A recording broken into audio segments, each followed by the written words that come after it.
Okay, so what's happening This with is the what we Mavericks? got. What's happening? So by the way, the Mavericks are about to have a play-in game, and When is that? Wednesday? it's Wednesday. So by the time this airs, they could be They're playing completely dead. Sacramento, Okay. so they could be completely dead, or they could be in the playoffs. Like, I had already written them off, right? Yeah. And then I was, oh my god, like, okay, no, this isn't dead.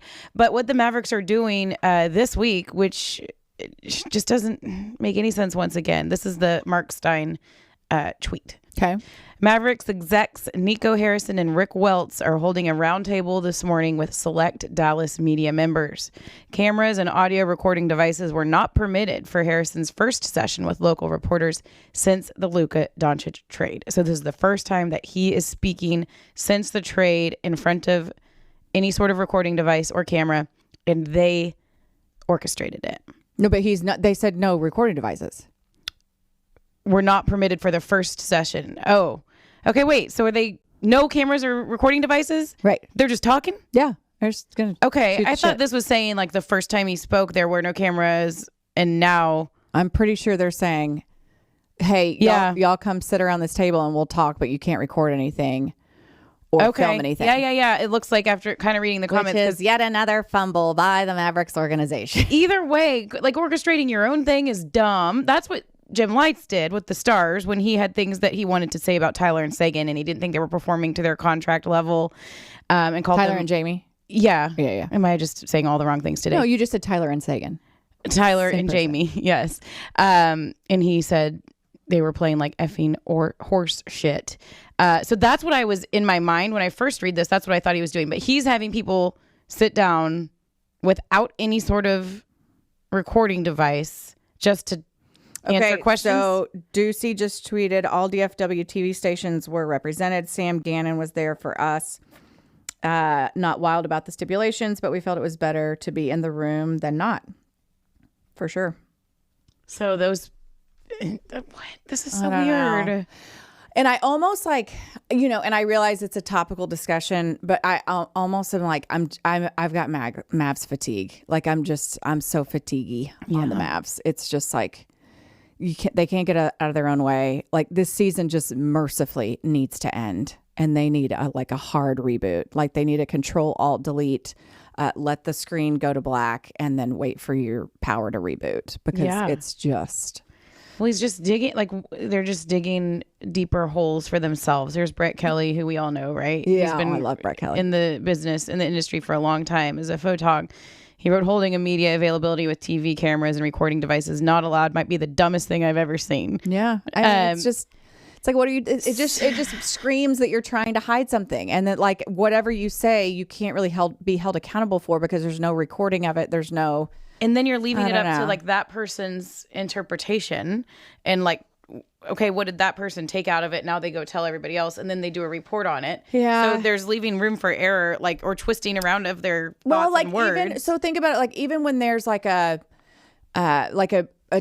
crazy play in a baseball game, like and it's like very controversial, and the umpires are going to meet. So that will happen on occasion, and they will select a pool reporter. So it's not like the umpires come into the press conference room and address questions. There's one person that goes in and meets with the umpires. They ask the questions, and then this pool reporter will submit the information to disperse the information to everyone else.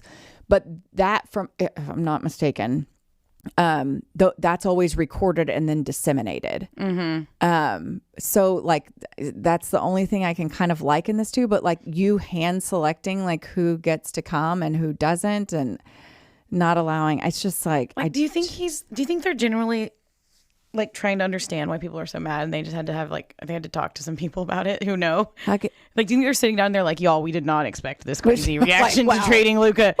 Like, can y'all like level with us here? Why are people freaking out so much? Definitely misread the room. Yeah, like, okay, we'll slide you some money under the table and help us twist this around. I know. 2.5 months later, people are still, freaking out. Like they have to be taken aback by the insane reaction. But It makes sense to us, but if you're Nico Harrison or Patrick Dumont who just flew into Dallas, I know your family bought the team, and you're like, okay, well, on paper, this guy is getting a little bit big, and he could be working out harder, and he likes that beer, and I could do this, and I could do that. Oh, and he's got a little bit of an attitude, and people don't like him whining, so okay, we're just gonna do this trade, and like while people are sleeping, and no one will really notice, and they'll notice, but they'll get over it. It's sport. Fake keyboard typing Julie is my favorite. That's when you know she's on one. Is she's typing on the fake keyboard. Okay. She's typing. And what she's kind of trade could I do here? I know. And they'll get over it. The news cycle will continue to turn. The Cowboys will grab everybody's attention. Yeah. Like, no. Did y'all see the game when Luka came back to town? Okay. Speaking of, we have items to discuss. Yes. We made prop bets. We made 3 prop bets: tribute video, length, points, and fire Nico chance. So tribute video, I am under the impression it was over 2 minutes. Okay. Win for me. We set the over under. I believe that. In points at 45. It hit 45. So point for both of us. We're basketball savants. Obviously. And then the fire Nico chance, it had to be over 10. Oh my gosh. Yes. It was like 85. It was the whole entire game. So we both took the over. So that's 3 for me, 2 for you. I'm the winner. That's why you did all this. I may not win in tennis, but I fucking dominated this Luka prop bet contest. Congratulations. Thank you. I am actually just genuinely really impressed by us that we knew Luka was going to score 45 points in his return game. Yeah. And the Mavericks fans went above and beyond with the fire Nico chants. They chanted it in his face. Like he sat there and smirked. And that's the other thing with this whole weird deal that they're doing today. He apparently said, because the quotes are coming out, that he doesn't regret it. He thinks he did the best thing for the Mavericks. Dig that still digging. Just still digging. I mean, it's just a total mess. But yeah, we'll see if they end up, limping into the playoffs. And if so, then how do the fans react to that?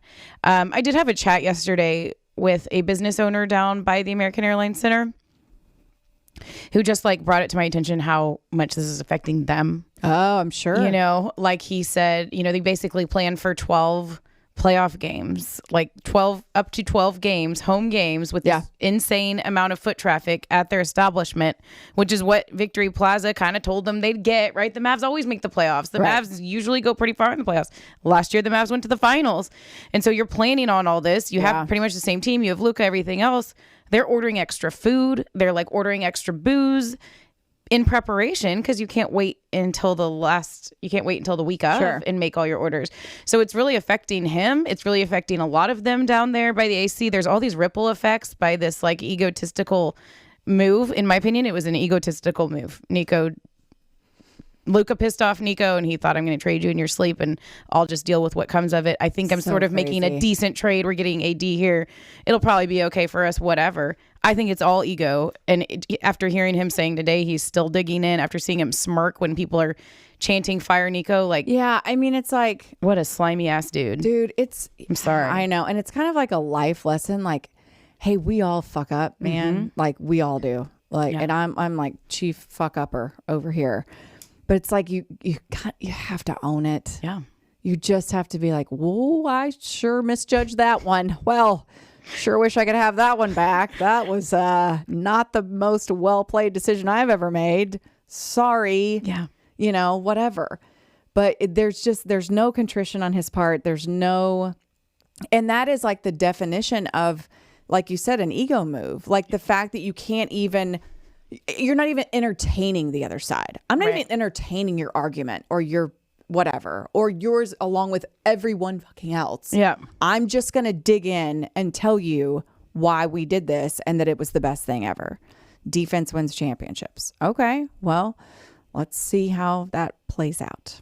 And so now it's even when you have a moment of okay, let's get behind the guys who are on the court because none of this is their fault. Right. And I feel those guys, I feel for them. Yeah. I feel for Anthony Davis. I feel for every single Maverick that puts on a uniform and steps on that court, because we as a fan base are just conflicted. We're well, yeah, y'all are awesome and you're playing your nuts off. Thank you for that. And I hope you win. But at the same time, I hope you lose, because I hope this Yahoo that's making all these decisions realizes he fucked up. Right. Annie's not acting right. I wonder. He is not. His he's not mother owning his needs shit. to get a hold of him. Where's Mama Harris? Where is Mama Harris?